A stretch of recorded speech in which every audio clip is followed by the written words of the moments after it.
One Piece has been airing for a very long time, and over the years it has seen many changes to its art and animation, gradually improving as time went on and as of recently exceeding expectations. It also garnered a plethora of fans loudly expressing their love for this anime, so I'm going to do the exact same thing in this video. I'll be diving into every single time One Piece has changed and improved the overall quality of the show during its runtime. For those of you who don't know, the current One Piece TV series isn't the first time it was animated. Before Toei Animation was able to adapt One Piece to an anime, the first studio to do so is Production IG. And this is kind of funny because Production IG is the parent company to a pretty small anime studio that goes by the name of Wit Studio. During an interview, George Wada, the CEO of Wit Studio and IG Port, said it was because of this connection that the new One Piece project was made possible, coming full circle. As a lot of One Piece fans already know, Oda is a very hands-on person when it comes to anything that deals with One Piece, and for the OVA it's no different. Oda helped by creating many of the character designs, but it was Hisashi Kagawa who took the liberty of finalizing these character designs for the animation. And there's a few subtle changes that he made, notably the sharp and angular edges used to shape the head and face comparatively to Toei Animations and Oda's style. It has that very 90s aesthetic and fits more in line with his other works like the characters on Sailor Moon.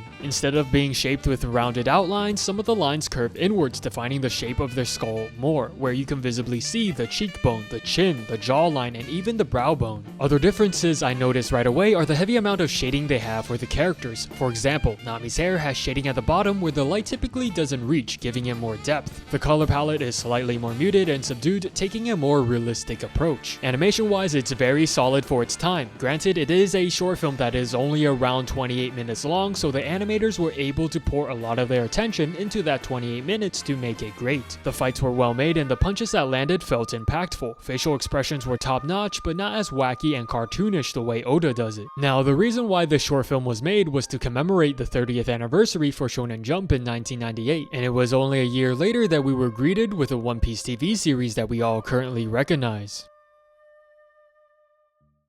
A series having over 1,000 episodes, there's bound to be updates to the art and animation, and I've counted around 4 separate times that there was a change in those categories. First, the very beginning of One Piece, then the transition to digital and going HD, then the character design revamp, and finally the Wano redesign. The early stage art style for One Piece follows the source material and leans on it more than the OVA. All the character designs were done by Noboru Koizumi. The designs are more simplistic and the color palette is more vibrant and saturated. In its very humble beginnings, it didn't have anything that was special about it when it comes to its art and animation. Specifically with scenes containing heavy dialogue, One Piece often used simpler animation, but as you already know with shonen, the animation quality varies all the time, especially with the big three. They have an episode being pumped out every week, so they needed to slow down the pacing for the manga artists to push out more content. And due to the sheer amount of episodes, animators aren't able to keep a high quality of animation for every single one of them, so they usually pour a lot of their effort into the important scenes, and for shonen it's typically a fight scene or an emotional scene. But outside of that, we are shown promising key animators like that of Kazuya Hisada, who takes on a more prominent role later in the series. With his early works, he displays uses of lines during action scenes to convey the speed and impact of punches and kicks. A lot of the scenes he did felt quick and snappy, and if you're familiar with his previous works, then you can understand why he uses this animation style. I'll dive into his background a bit later in this video, but first let's move on to when One Piece had its transition to the digital era.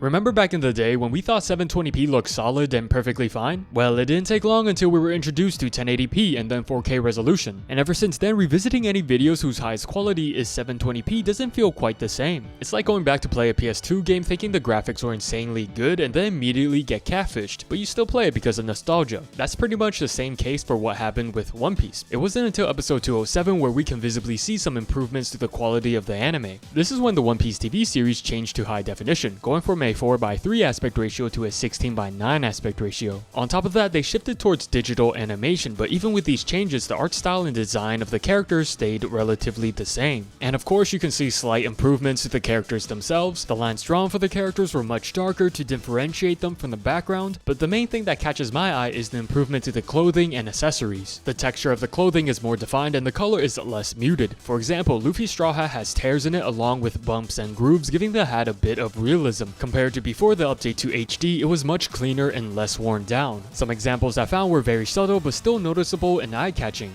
This frame in particular, you can see shading underneath Luffy's straw hat and generally under every article of clothing. There were also some design updates. For example, Zoro's swords, particularly the handles, you can see it having more intricate detailing and highlighting as well. The Wano Ichimonji has a completely different design compared to what it looked like before. All three swords now pop out at you, whereas previously they felt flat and lifeless. And in combination with all I previously mentioned, the background environment also has improved, which heightens the overall quality of the show. It complements the characters, enhances the emotional tone of the show, and helps with world building. The lines are more defined and clear, revealing much more detail than before where it looked a little blurry. From time to time, Oda gives us these beautifully drawn panoramic shots of the newest island the Straw Hats are sailing towards, creating a scene that draws in the reader's attention, making us want to learn more about that island. The transition to HD helped the anime emulate the same feelings readers would get when reading the manga to when viewers are watching the anime. But even with all these improvements, the anime industry kept marching forward, improving as time flew by, especially in the 2000s where much of the industry was experimenting on different art styles and animation. But this didn't happen overnight for One Piece, it actually happened over several years, 5 years to be exact, since they transitioned to the digital era where you can see One Piece falling behind the industry standard. So during the Thriller Bark arc, they brought in a new character designer to work alongside Noboru Koizumi. And if you remembered earlier in this video, I mentioned a guy named Kazuya Hisada. He is a legend in this field, and prior to his extensive work on One Piece, he contributed significantly to the Dragon Ball franchise, working as the animation director and key animator on various projects. And on those projects as the animation director, he's worked on 16 episodes for Dragon Ball Z and 11 episodes for Dragon Ball GT. As a key animator, he's worked on 29 episodes for Dragon Ball Z and 12 episodes for Dragon Ball GT. Other efforts he's made for the Dragon Ball franchise is refining and correcting many of the character designs made by other character designers. During the Thriller Bark arc, his style was on full display with the design of Nightmare Luffy, having a relatively shorter and stockier build with bulging shoulders, much like the designs of Dragon Ball characters. Character designs wasn't the only thing that marked additional changes in Thriller Bark. There were noticeable changes towards the animation as well, and that's because Toei Animation wanted to shine the spotlight on new talented animators as well as current animators that have developed and grown their skills. Now Toshi Shida has an animation style that might speak to you if you're a seasoned One Piece anime watcher. He has a bouncy and rubber band-like style of animation that he uses many times across many of our favorite scenes. He also has a distinct way of using camera angles to make the shots more dynamic. In this scene with Sanji launching a kick at Orsh, you can see when it lands, now Toshi uses that classic back and forth bounce to show the strength of the impact. Yoshikazu Tomita is another animator that has a unique style of animating a scene. He uses a lot of highlights and shadows to contrast the characters, making them look very glossy and reflective, similar to when sunlight is bouncing off the surface of a body of water. And just one arc later, Kazuya Hisada took on a more prominent role as One Piece's new character designer, fully replacing Noboru Koizumi. He took the liberty to redesign some of the Straw Hats, and some of the differences you notice right away is that the hands and feet are more proportionate with the rest of the body. The top of Luffy's Straw Hat is bigger and more rounded, making it seem less rigid. The noggin is more circular in shape and the limbs a little slimmer to match the smaller hands and feet. I can sit here and easily point out to you the changes Hisada made by comparing these two images, but it's difficult to fully see them when you're just casually watching the anime. But once the anime reached the 2-year time skip, we finally got entirely new character designs for all the Straw Hats. Majority of the new designs were well received from the fans. Frankie in particular has the most compelling design with all his new mechanical upgrades. Zoro has more added mystery with his new eye injury, and Usopp is looking more and more like a brave warrior of the sea. But not all of the new designs were well received. Many of the fans didn't like how over-sexualized Nami and Robin became, but Chopper is the main culprit when it comes to people not liking his new designs, preferring his past designs more. And it's not just his default hybrid form people don't like, it's also his new transformations as well. Chopper's horn point went from a fierce and animalistic appearance to a more cutesy and goofy kind of vibe, and Monster Point doesn't even feel menacing anymore, giving off the same effect. I know Oda is going for that kind of style, but I feel that you can still have the design be goofy, but also be badass at the same time, like Gear 4's design for example. It felt like Chopper was now more curated as merch material rather than an actual character in the story. Animation wise, you still have your staple animators from past arcs that are still contributing to the One Piece animation. The animation and all the updates to the character designs after the time skip stayed relatively the same for over 9 years until Toei Animation needed to again modernize the series, refreshing the visual style to appeal to longtime fans and new fans alike. Making the grand entrance, we finally have reached Wano.